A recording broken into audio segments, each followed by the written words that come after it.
Magandang hapon, ako po si Benison Estareja. Meron muli tayong update patungkol po sa minomonitor natin na dalawang bagyo. Isa nasa loob ng PAR, Typhoon Francisco with international name na Mekala, at yung isa pang bagyo sa labas ng PAR, ito po ay tropical storm with international name na Higos as of 5 p.m. araw ng Miyerkules. Sa ngayon po, unti-unti nang lumalayo sa ating kalupaan po dito sa may extreme northern Luzon, ang Typhoon Francisco. Huli po itong namataan kanina alas 4 ng hapon, 320 kilometers east-northeast of Itbayat, Batanes. Patuloy din ang paghina nito from 140 kph kaninang tanghali, 130 kilometers per hour na lamang po ngayong hapon. Ang lakas ng hangin malapit sa gitna at may pagbugso hanggang 160 kilometers per hour. At kumikilos ito pahilaga sa bilis na 15 kilometers per hour. Yung direktang epekto ng hangin at ulan, dulot ng Bagyong Francisco, affected pa rin po dito sa may malaking bahagi ng Northern Luzon, lalo na itong eastern portions of Batanes and Cagayan. Affected din po ng outer rain bands ng bagyo, itong natitirang bahagi ng Cagayan, Apayao at Ilocos Norte, maulap na kalangitan, paminsan-minsan din po ang mga pag-ulan. Sa natitirang bahagi ng Luzon at dito rin sa Western Visayas, asahan naman yung mga kaulapan at paminsan-minsan din mga pag-ulan overnight. Yan po ay dahil pa rin sa southwest monsoon or hanging habagat. So nakikita natin dito sa ating latest satellite animation, maulap ang kalangitan over Metro Manila, natitirang bahagi ng Luzon, Western Visayas at maging sa Negros Island region. At sasamahan din po yan ng mga kalat-kalat na ulan, lalo na dito sa may Zambales, Bataan, Occidental Mindoro, Palawan at Antique. Diyan po may pinakamalalakas sa mga pag-ulan overnight. Mataas ang chance na magtataas tayo ng mga rainfall advisories and heavy rainfall warnings throughout Luzon and Western Visayas. So mag-ingat pa rin po sa banta ng mga pagbaha at pagguho ng lupa. Habang natitirang bahagi ng Visayas and Mindanao, simula po ngayong hapon hanggang bukas ng madaling araw, partly cloudy to cloudy skies at may chance pa rin ng mga pulupulong pag-ulan lamang or pagkidlat, pagkulog. Base naman po sa latest track ng Pag-asa, inaasahang unti-unti nang lalayo ang bagyo. Ang Bagyong Francisco lumilihis na po ng direksyon sa susunod na 24 oras at posible na rin lumabas ng ating Philippine Area of Responsibility either bukas ng hapon or gabi patungo po dito sa Southern Islands of Japan sa may Ryukyu Islands. At nakikita natin yung kabuuan ng bagyo, nasa around 700 to 750 kilometers pa rin po, diametro po ito. So ibig sabihin sa mga susunod na oras, mahagip pa rin yung ilang bahagi po ng extreme northern Luzon ng malalakas po na hangin. Dahil dyan, nakataas pa rin ang tropical cyclone wind signal number 1 sa Batanes at dito rin po sa may northeastern portion ng Cagayan, kabilang na ang Babuyan Islands, mga ilang oras pang magkakaroon ng mga pabugso-bugsong hangin doon. And by tomorrow morning, possible po na i-lift or tanggalin na natin yung wind signals sa mga lugar po na ito. Pagdating naman sa lakas ng hangin sa ibang lugar sa ating bansa, yan po ay dahil naman sa southwest monsoon or hanging habagat na ini-enhance ng Bagyong Francisco. Asahan pa rin po tonight, most of Luzon and Visayas magiging medyo mahangin, gayon din sa Misamis Occidental, Lanao del Norte, Camiguin, Dinagat Islands, Davao Occidental at Davao Oriental. Habang bukas, most of Luzon pa rin po, including Metro Manila, medyo mahangin pa rin dahil sa habagat. Gayon din sa Panay Island, Negros Occidental at Northern Samar. Then pagsapit po ng Friday, malaking bahagi pa po ng Luzon na magkakaroon ng mga pabugso-bugsong hangin, dulot pa rin po ng southwest monsoon. So walang direktang epekto from any bagyo.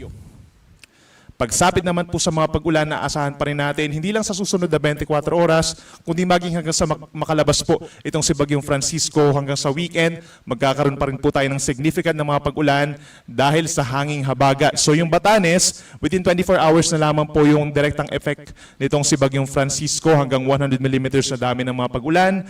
Habang dito naman sa western sections ng southern o ng Luzon and Visayas, posible po yung 50 to 100 mm na dami ng mga pag-ulan. Kabilang na po dyan ng Zambales, Bataan, Occidental Mindoro, Palawan at Antique. Inuulit natin, mataas yung chance na magtataas po tayo ng mga rainfall advisories and heavy rainfall warnings. At kapag meron tayong hanggang 100 mm sa dami ng ulan, in a 24-hour period, mataas ang chance na ng mga pagbaha sa mga low-lying areas at yung malapit po sa mga ilog at possible din po yung pagguho ng lupa or landslides sa mga bulubundukin po na lugar. Pagsapit bukas ng hapon hanggang sa Friday afternoon, ito yung time na nakalabas na po ng PAR. Nasa may Ryukyu Islands na po itong minomonitor natin na si Bagyong Francisco. Pero nandyan pa rin po yung epekto ng hanging habagat at pinakamalalakas pa rin dito sa may Zambales, Bataan at Occidental Mindoro. Inulit natin, mataas ang tsansa po ng mga pagbaha at pagguho ng lupa doon. Knowing na rin na ilang araw po na nagkakaroon ng mga pag-ulan na malalakas. Mataas yung banta po ng mga landslides sa mga mountainous areas.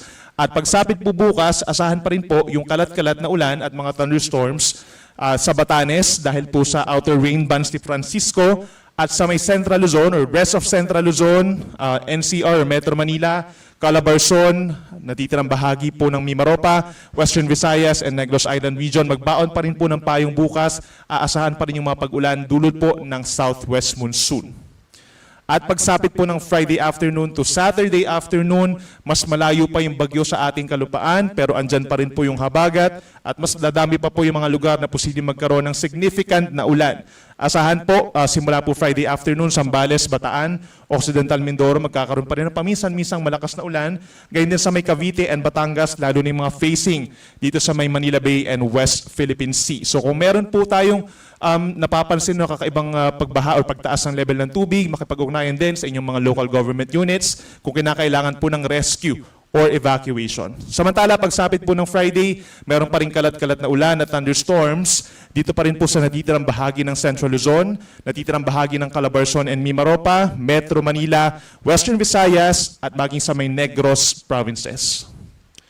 Pagdating naman po sa taas ng mga pag-alon, tinanggal na natin yung gale warning dito po sa may extreme northern Luzon. Pero dahil meron pang wind signal number 1 doon, possible na meron pa rin sea travel suspensions. But expect na po natin, unti-unting bababa yung ating level, yung taas ng mga pag-alon dito sa may northern Luzon, hanggang 4 meters dito sa may Batanes. Dito naman sa may Cagayan Valley, sa may eastern side, 1.5 to 3.7 meters or hanggang isa't palapag po ng gusaling taas ng alon. Other areas, posibleng umabot sa 2.5 metro, lalo na sa may West Philippine Sea, lalo na kapag malalakas yung mga pag-ulan at mayroong mga thunderstorms. At yung update naman natin dun sa ikalawang bagyo na minomonitor natin sa labas ng PAR, ito po ay tropical storm pa rin na may international name na Higos. Huling namataan kaninang alas 3 at 1,975 kilometers silangan po ng Central Luzon. Meron pa rin taglay na hangin na 65 kilometers per hour malapit sa gitna at kumikilos west-northwest or palapit sa ating area of responsibility at 20 kilometers per hour. Based sa ating latest satellite animation, walang direktang epekto pa ang bagyo sa alinmang panig po ng ating bansa. At base rin sa ating latest track pa rin po, ito po yung pinakita natin kanina pang tanghali. Within the next 24 hours, inuulit natin, magpapatuloy ang hilagang kanlurang movement po nito, no? Hanggang sa makapasok po ng ating area of responsibility bukas ng gabi. So sa mga nagtatanong po, mauunang lumabas itong si Bagyong Francisco, palabas ng PAR, saka papasok after a few hours itong si Bagyong tatawagin nating Gardo, no? Si Gardo yung magiging pangatlong bagyo for June at pang-7 naman for 2026. At sa mga nagtatanong din po, no, kung meron nga bang Fujiwara effect, ito yung parang nagsasayawan po na dalawang bagyo, no, dahil nakikita natin medyo magkakalapit po sila sa isa't isa, no, the moment na pumasok ng PAR itong si Gardo. So far maliit pa rin po yung tsansa dahil hindi pa rin ganun kalakasan itong ikalawang bagyong tatawagin nating Gardo. Then based po sa ating latest track, pagpasok niya ng PAR, lilihis po ng direksyon, kikilos pa northward, saka lilihis ng direksyon pa northeastward, palayo agad ng ating kalupaan. So lalabas na po siya Friday ng umaga or Friday ng tanghali at walang magiging direktang epekto sa alinmang panig ng ating bansa. At yan muna ang latest mula dito sa Weather Forecasting Center ng Pag-asa. Ang susunod na update natin, mamaya pong alas 11 ng gabi. Ako muli si Benison Estareja. Mag-ingat po tayo.